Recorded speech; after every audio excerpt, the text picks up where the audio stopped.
Okay, well, thank you so much for sticking around. We are the last presentation here. My name is Stefanie Sebok-Syer. I'm an instructor in the Department of Emergency Medicine, PhD education research scientist, and I'm going to let you introduce yourself here, Dave. And I'm Dave Way from Ohio State University. I'm not a PhD.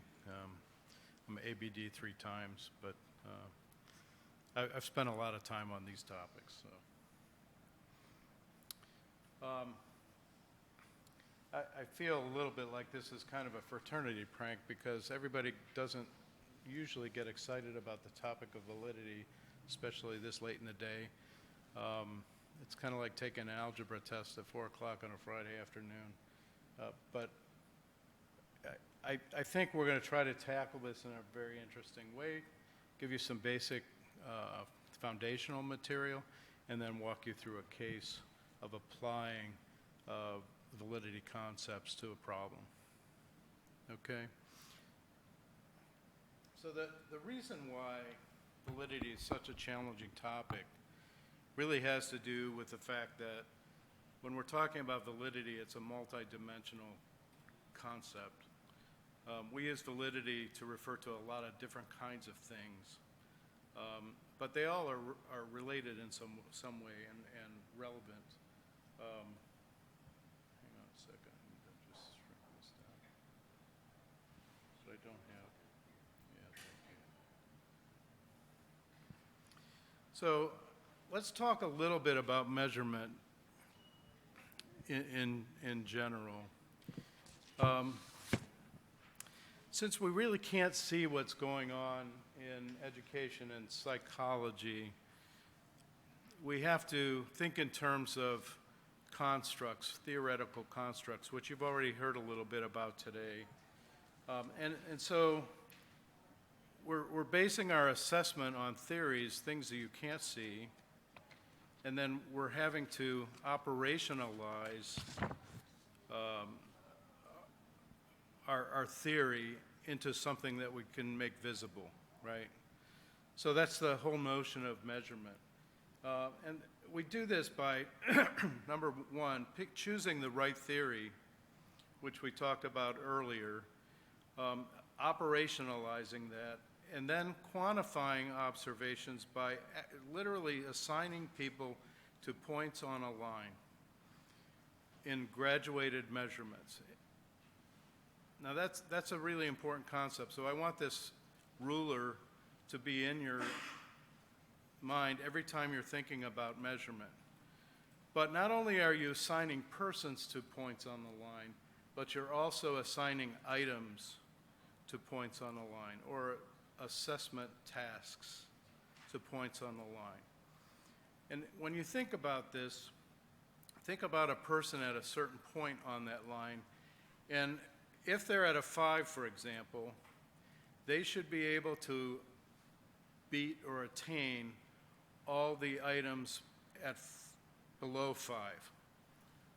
So you kind of know what they can do by classifying them as a 5 because they can do all the things up to the 5. At the 5, they've got a 50-50 chance, and above the 5, you don't expect them to achieve those items or those assessments. And that's literally what we're talking about here. So we're assigning people to points on a line according to the rules, and the rules are related to some conceptual framework or theoretical construct.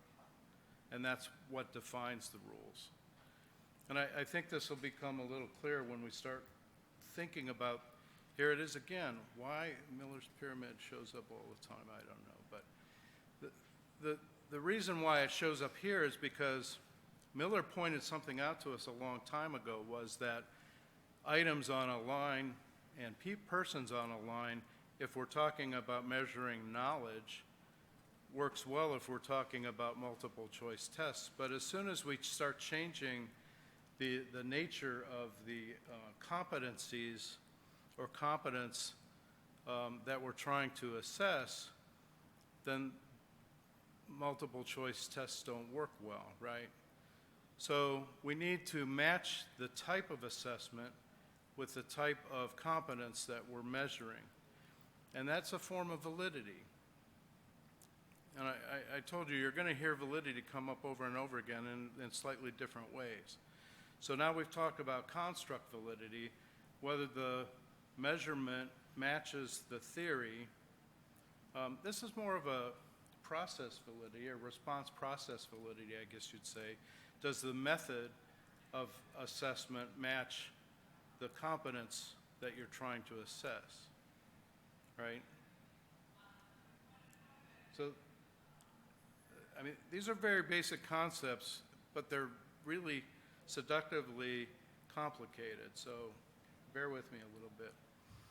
So I'm going to try to simplify this validity concept a little bit more by giving you this image.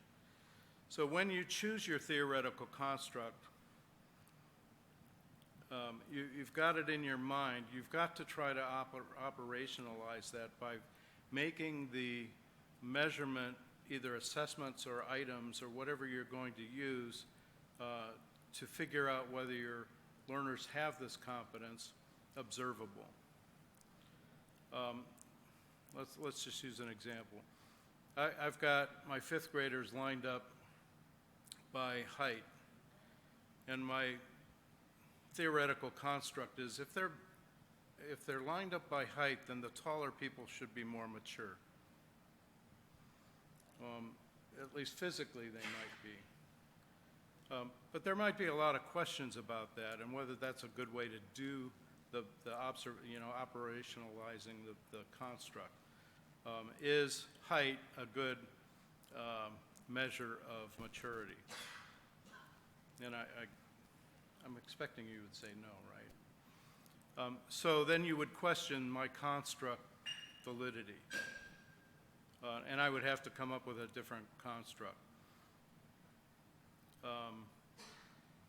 Perhaps I line people up by their ability to answer 30 basic fact items in 2 minutes. The faster they can do that, the better they are at math. Well, that might be a closer guess at whether that's a good assessment of this construct that we're thinking about, mathematical or computational ability, I guess you'd say. Okay, so we have construct validity is how well you operationalize the theoretical construct you're thinking about. Content validity is slightly different. And really, content validity is one of the most challenging things to get at because there's really nothing that we can do except to assemble a panel of content experts and have them discuss the content that we're interested in. One study I was involved with where we wanted to measure comprehensive airway management in paramedics, and we got a panel of anesthesiologists and emergency medicine physicians, and they broke down the actual processes or I guess you would say processes, right, of total airway management from beginning to end. They ended up with 131 different tasks or behaviors, and then it was contingent upon us to figure out which of those mattered to the total process. So we had to whittle this down. Well, ultimately, what we were doing is testing our final instrument for content validity, whether the content was related to the total airway management or not. Now, reliability is a sufficient or a necessary but not sufficient condition for validity. So that's really the only reason why we care about reliability. It's kind of a byproduct, but we need it. So you'll hear people talk about reliability and validity in the same sentence. The reason why they do that is because reliability is necessary for validity. Okay, so validity is the process of gathering evidence of the value of a measure. If you hear somebody say, I'm using a validated measure, that's somewhat incorrect. They're using a measure that has validity evidence is a better way to say that. And every time you use an instrument in a new setting, in a new context, you have to gather evidence for validity all over again. We took an instrument and used it that was designed for undergraduate college students to measure burnout, and used it with college students. Well, our whole first project to make that transition was to prove that this instrument could be used with medical students, where it had never been used that way before. And it required some modification, but we did it successfully. So validity, gathering evidence for validity is a never-ending process. And just like learning itself, it's a never-ending process. And this is where I turn it over to my partner. Yeah, so, like as Dave mentioned, and it's really interesting because in measurement, like the concept and the notion of validity has evolved over time. So we're currently at a place where validity is seen as an argument. And so what we mean by that is not like we're going to duke it out, but like you're really looking for this validity evidence. And so I like to, when I explain that, think about if you were going to make your case in court, or let's look at things that are more relevant to us, like when you're trying to make a case for a learner to get promoted in a CCC meeting or to stay behind, right? You know, what do? You go, well, we've got this, and we've got this, and their EPAs say this, and I've observed them do this, and you sort of build a case for why a learner should progress or not. It's the same idea when you're talking about validity and when you're talking about the measurements in your educational assessments, right? And so with this, there's two frameworks here that are really common. And so I want to say it was around, Messick was like 1989, where he came out with like, you know, there's what they call educational measurement, which is like the Bible. It's like a really thick book. Think of Rosen's, right? And everyone always writes a chapter in there, and there's always a chapter on validity, right? So in the 1989 edition, Messick wrote the chapter, and he put forth, you know, these are things we need to consider as we think about validity, right? And so we've got these 5 things here. I think we've already shared with you like the handouts that have the links and everything like that. So, you know, don't worry about taking it all in right now. But we just wanted to give you some examples of the types of things. Like, so when somebody says, oh, you know, you've got content evidence, or if somebody says, you know, you've got internal structure, like what does that actually mean? Like other than just them being words, right? And so that's why we gave you some examples there. But one of the things that is really prominent in Messick's framework, he was actually the first person to say, what about the consequences? Like, we can't really consider validity without considering what the consequences are of our decisions, our actions, and things like that, right? So thinking about how these data would be used, thinking about how they would support their learner, like that was really the contribution I feel that Messick made. And then Kane, in 2004, same book, wrote the, you know, 100-page chapter or whatever. He was the one that shifted really the language, right? So if you've submitted a paper and somebody wrote back, you know, how do I know that your tool is valid? How do I know this? How do you know that? He really shifted it from like, it's actually not a property of the tool, and it should be structured in this validity evidence, like the validity argument, and then the validity interpretation. So there's actually 2 parts to this, right? So the argument is like, how do you put it all together? How do you package it? And then how do you interpret it? And so he uses this framework. He says, you know, there's the intended use argument, you know, you can look at your scoring, and there's a bunch of things that go into this, right? So, like I'll use the scoring inference one as an example. Like, how do individual subscores within the tool accurately reflect the observations made by raters, right? So if you turn around and you say, I gave all my faculty in the department this like new EPA tool, and it's wonderful, and look, you know, here's this and that.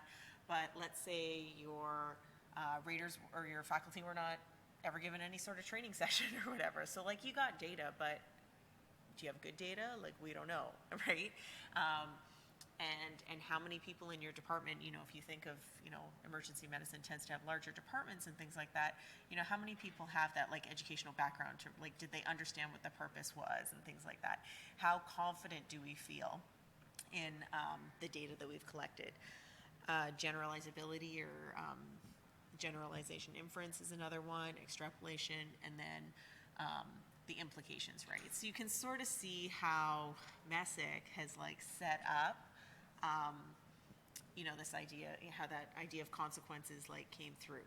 So I'm giving you these two sort of frameworks because when you go to publish and when you're thinking about, whether it's a new tool or something like that, often people will say, what validity framework did you use? And if you usually don't use one of these two, they'll be like, I either don't know that or you're so out of date, right? So, this is like made practical, right? So I'm trying to help you out here. Here are two frameworks, and I really want you to think about this not as a checklist. And I realize that's really hard that I've like said that, because when you start out, that's exactly what we do. We're like, you tell me these 5 things are important, so I want to make sure I do these 5 things, right? And as you grow your teams, as you become more experienced and things like that, you'll get a better sense of like what matters and how you want to frame your argument. And that's why I sort of set it up as like, think of like presenting your case wherever you would do that, right?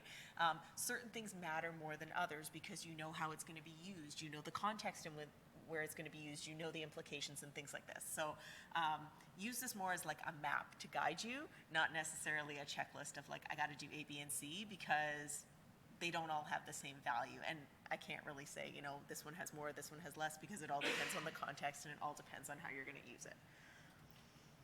All right, so I want to give you some examples here of some questions, right? Rather than talking really abstractly about all these like different measurement terms and things like that. I want to give you some examples of like questions that you could use to sort of ask yourself and help to generate that like validity evidence. So one of the things that we like to do is, in measurement, is predict things, right? There's nothing better than knowing that something works if you then showing that you can predict what's going to happen next. So if you want to look at something like how well do scores on a test predict clinical decision making, that's sort of the holy grail, right? Like when we think about teaching and learning and stuff like that, we want to make sure that people have the content, and then we want to make sure that they can actually do the thing that we've already measured that they know about or know how to do, right? Can students who pass this OSCE perform accurate histories and physicals on a real patient? Again, we're getting at that like transfer, right? Do results on this new instrument correlate with other well-established instruments, right? So anytime we want to update our assessments or anytime we want to introduce a new assessment, it's always kind of nice to be able to benchmark or say, this is what's different, this is what's not, right? Do experts in the field of surgery think about our procedural OSCE for assessing suturing in the ED, right? Getting that sort of like external perspective and that like balancing the generalist with the specialist perspective as well. Are learners consistent in their interpretation of survey items, right? So this goes back to, if I flip back to the slides, you can sort of see, where these might fit in terms of the questions, depending on whatever framework you're using, right? And then can we defend our process for selecting candidates into medical school, right? And that's, a whole big can of worms in and of itself. But these are the sorts of things you need to be thinking about when you're thinking about like validity evidence. So I'm going to just pause there for a second. Does anybody have any questions or something you're like, wow, this is just all Greek to me? No. It's okay, I'm not going anywhere, so yes.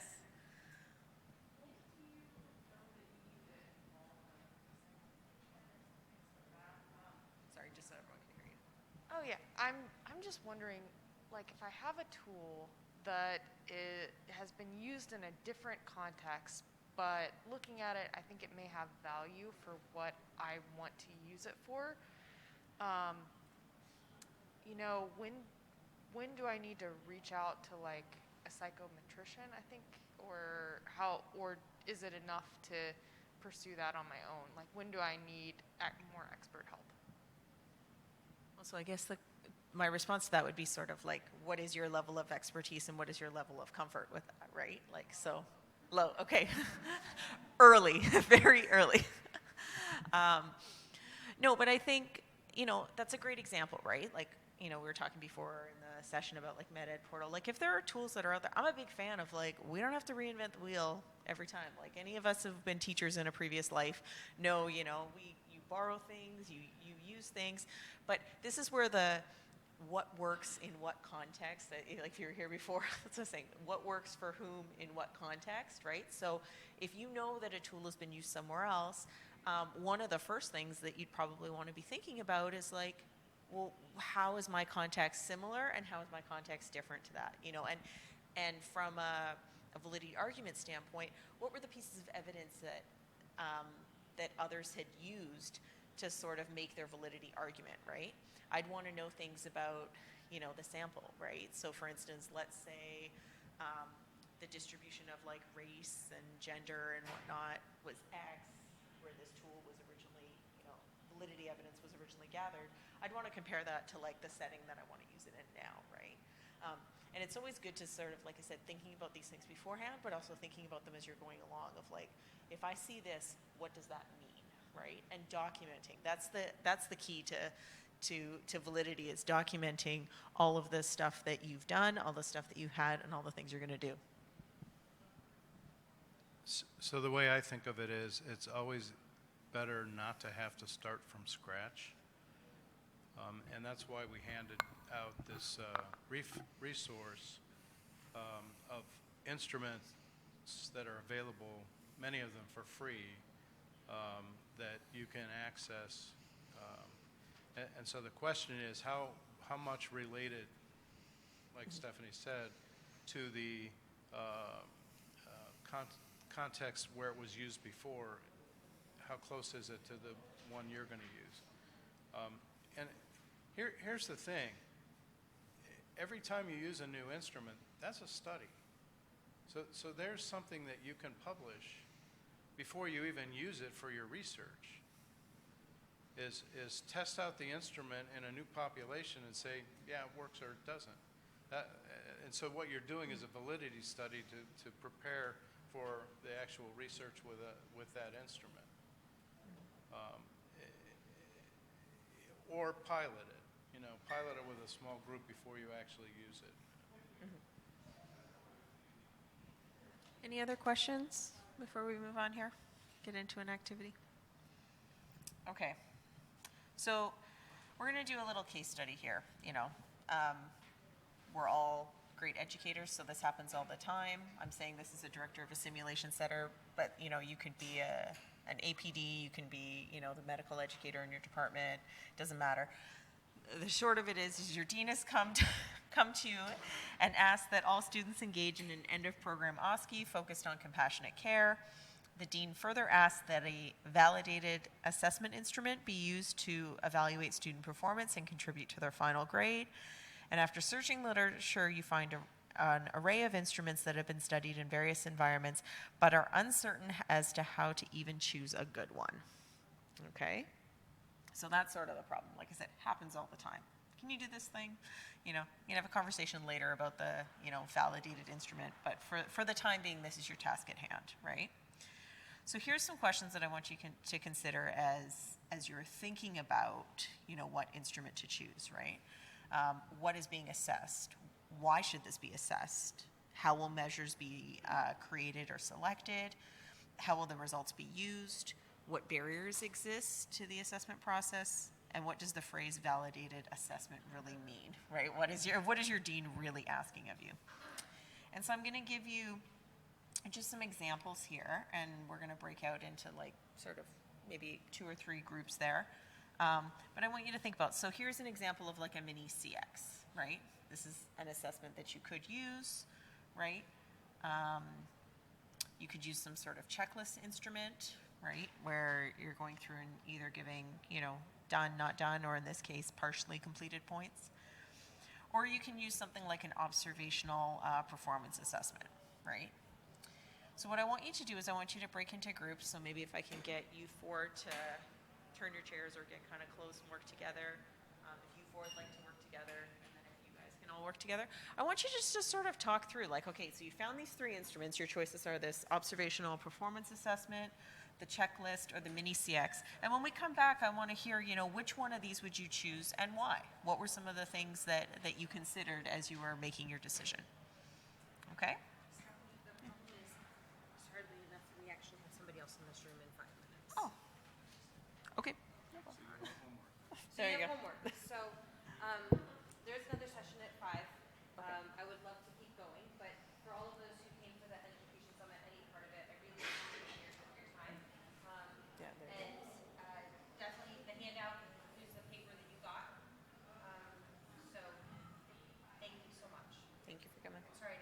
No worries. And those are the slides. Slides with notes. Cool.